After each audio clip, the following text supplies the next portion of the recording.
Halo, perkenalkan, kami dari grup 9 yang beranggotakan saya Ahmad Alfi-Kalis Maulana dan teman saya Muhammad Fauzan. Kami di sini akan mempresentasikan quality assurance dan quality control untuk linear accelerator pada aspek dosimetri. Yang pertama, apa itu linear accelerator? Linear accelerator atau yang biasa disingkat menjadi LINAC merupakan sebuah perangkat yang dapat mempercepat suatu partikel. LINAC sendiri bekerja dengan memproduksi partikel, lalu mempercepatnya melalui drive tube dengan memanfaatkan gelombang radio frekuensi yang ada.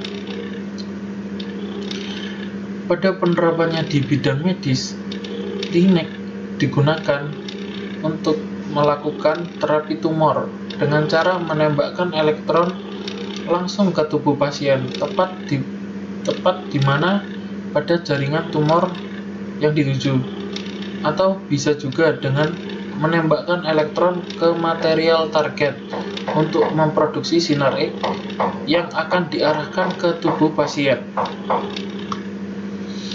Pada bagian quality assurance dan quality control, quality assurance sendiri dalam bahasa Indonesia memiliki arti yaitu jaminan kualitas. Quality assurance merupakan program yang merencanakan sistem pengendalian kualitas dalam pengoperasian suatu mesin. Dalam hal ini yang dimaksud adalah pesawat linear accelerator. Lalu, sedangkan quality control yaitu dalam bahasa Indonesia memiliki arti kendali kualitas. Quality control merupakan tindakan reaktif guna mendeteksi kegiatan sistem dan perbaikan atas kegagalan mesin tersebut. Bagaimana jika quality assurance dan quality control saling bersatu? Maka kualitas radioterapinya akan sangat baik. Lalu, bagaimana jika quality assurance dan quality controlnya tidak ada? Maka, tanpa adanya quality assurance dan quality control, maka tim radioterapi tidak dapat mengetahui performa mesin pada saat dioperasikannya untuk keperluan radioterapi, sehingga sangat berisiko untuk memberikan paparan radiasi secara berlebihan kepada pasien maupun personil yang bekerja pada ruangan radioterapi tersebut. Sehingga dapat kita simpulkan bahwa tujuan dari quality assurance dan quality control untuk pesawat linear accelerator ini adalah untuk memastikan kualitas radioterapi yang dilakukan dengan linear accelerator tersebut.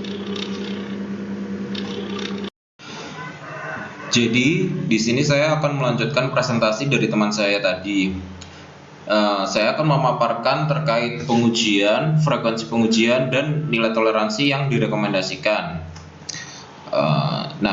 Jadi dalam penerapan teknologi nuklir dikenal istilah ALARA atau as low as reasonably achievable. Artinya adalah dosis yang diterima oleh orang yang berkaitan dengan sumber radiasi harus minimal mungkin dengan manfaat yang sebesar mungkin. Hal ini dimaksudkan untuk meningkatkan keselamatan pasien pada saat dilakukan radioterapi.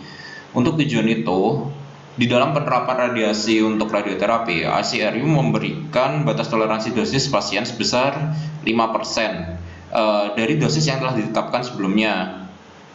Nah, kemudian untuk memastikan radioterapi yang diberikan tidak melebihi batas toleransi dosis pasien yang telah ditetapkan oleh ICRU tersebut, maka APM mengkaji parameter-parameter yang ada pada mesin yang digunakan untuk radioterapi. Salah satu dari mesin tersebut ada LINAC.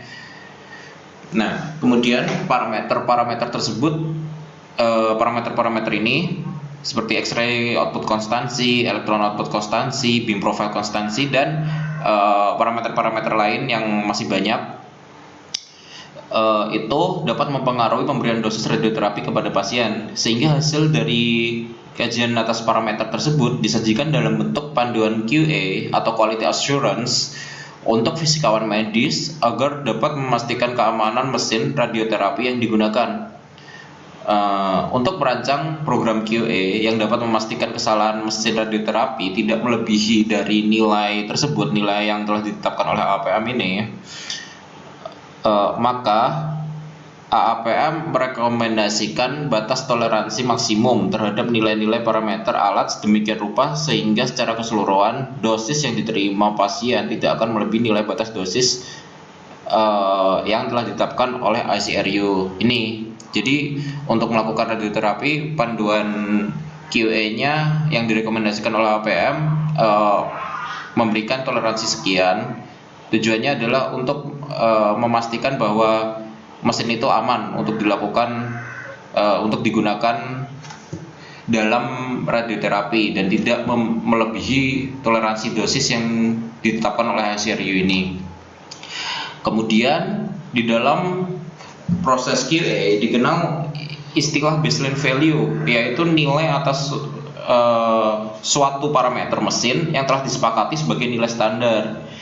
Jadi baseline value ini ditetapkan oleh tim QA dapat menggunakan nilai yang telah ditetapkan oleh produsen mesin sebelumnya atau mendiskusikan sendiri dengan internal tim QA berapa baseline value yang disepakati untuk masing-masing parameter yang diuji dalam QA itu tadi. Nah, apabila dalam pengujian QA ternyata nilai atas parameter yang diuji berada di atas atau di bawah dari baseline value ini, berarti terjadi deviasi. Jadi nilai yang diuji tadi itu dimasukkan ke dalam rumus ini untuk didapatkan nilai deviasinya. Jadi nilai yang diukur pada pengujian QA dikurangi baseline value per baseline value dikali 100%. Lalu hasilnya yang berupa persentase itu tadi dicek, dibandingkan dengan batas toleransi. Apakah melebihi batas toleransi atau tidak. Misal ketika dihitung deviasinya ternyata berada pada nilai sekian pada garis merah ini, berarti nilai tersebut tidak melebihi batas toleransi, yang berarti alat yang dilakukan uji QA telah lolos pengujian dan dinyatakan aman untuk digunakan dalam radioterapi. Kemudian program QA untuk pesawat Linac terdiri atas 3 macam aspek, yaitu aspek dosimetri, aspek mekanis, serta respiratory gate. Nah, yang akan saya jelaskan ini yaitu aspek dosimetrinya saja. Jadi frekuensi untuk pengujian QA itu ada 3 macam, yaitu uji harian, uji bulanan, dan uji tahunan. Nah, sebagaimana yang telah dipaparkan sebelumnya, bahwa pada QA akan diukur parameter-parameter sesuai dengan yang ada pada tabel berikut. Nih, lalu dihitung persen deviasinya dan dibandingkan dengan nilai toleransi yang ada pada kolom paling kanan. Jadi untuk mendapatkan nilai toleransinya berapa sih untuk parameter ini gitu, misalkan itu dicek juga tipe mesinnya, mesin type tolerance. Jadi kalau misalkan IMRT ini ya, dan kita sedang menguji X-ray output konstansi, artinya kita hitung di uji QA itu berapa, lalu persen deviasinya berapa, dan dibandingkan dengan nilai toleransi yang 3% ini, seperti contoh yang telah saya berikan sebelumnya.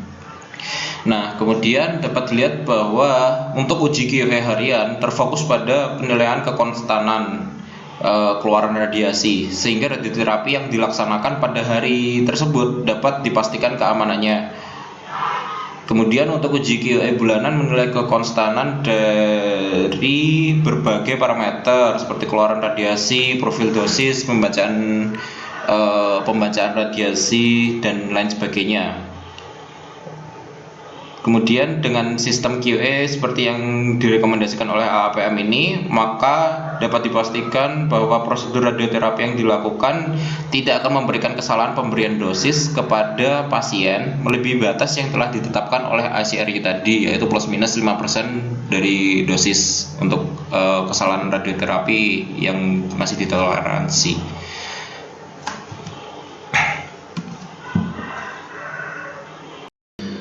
Lalu kita masuk ke metode pengujian. Metode pengujian yang digunakan ada dua, yaitu dengan uji quality assurance dengan skala harian dan bulanan, lalu dengan uji quality assurance berskala tahunan. Yang kita bahas terlebih dahulu adalah uji quality assurance dengan skala harian dan bulanan. Uji quality assurance ini berfokus kepada kekonstanan radiasi keluaran dari alat yang dilakukan uji quality assurance. Dalam hal ini, yang dimaksud adalah pesawat linear akselerator. Karena keluaran linear akselerator dapat berupa elektron maupun sinar X, maka kedua jenis keluaran tersebut menjadi suatu parameter yang perlu dianalisis dalam program quality assurance. Berikut dengan profil berkas keluarannya. Lalu setup yang digunakan pada pengujian ini yaitu gantrinya pada posisi 0 derajat, kolimator pada posisi 0 derajat, posisi detektor berada pada Zref yang telah disepakati oleh tim quality assurance yang disesuaikan dengan mengatur jarak detektor dari permukaan phantom air. Kemudian pada jarak tersebut diatur agar ukuran lapangan radiasi seluas 10 x 10 cm kuadrat. Lalu source to surface distance disimulasikan sebagai jarak dari sumber radiasi ke permukaan phantom air diatur sejauh 100 cm. Bisa menggunakan energi berapapun. Untuk setup alatnya dapat kita lihat seperti yang ada di tampilan present PowerPoint yang ada ini. Lalu hasil dari pengujian quality assurance tersebut ditampilkan pada software khusus program quality assurance untuk kemudahan analisis oleh fisikawan medisnya. Jadi penyajian data quality assurance telah dapat kita lihat seperti yang ada di PowerPoint ini. Lalu masuk ke metode kedua, yaitu uji quality assurance dengan skala tahunan. Uji quality assurance tahunan menilai besar dosis serap organ pasien dengan lebih akurat. Besar dosis serap tersebut dicari dengan menghitung nilai monitor unit dari pesawat linear akselerator yang digunakan. Nilai monitor unit diperoleh dengan memperhitungkan besar energi berkas radiasi, jarak source to source distance, tisu phantom ratio, tisu maksimum ratio, percentage deep dose, output factor, wedge factor, dan kalibrasi faktor. Selain faktor-faktor yang saya sebutkan tadi, ada satu faktor lagi yang dinilai pada uji quality assurance tahunan ini, namun tidak termasuk pada perhitungan nilai monitor unit, yaitu ketepatan sudut penyinaran yang dilakukan. Maka dapat disimpulkan dari perbedaan metode pengujian tersebut, pada quality assurance tahunan menilai akurasi pemberian dosis oleh mesin Linac-nya sangat akurat, sedangkan pada uji quality assurance bulanan maupun harian menilai presisi pemberian dosis oleh mesin Linac tersebut.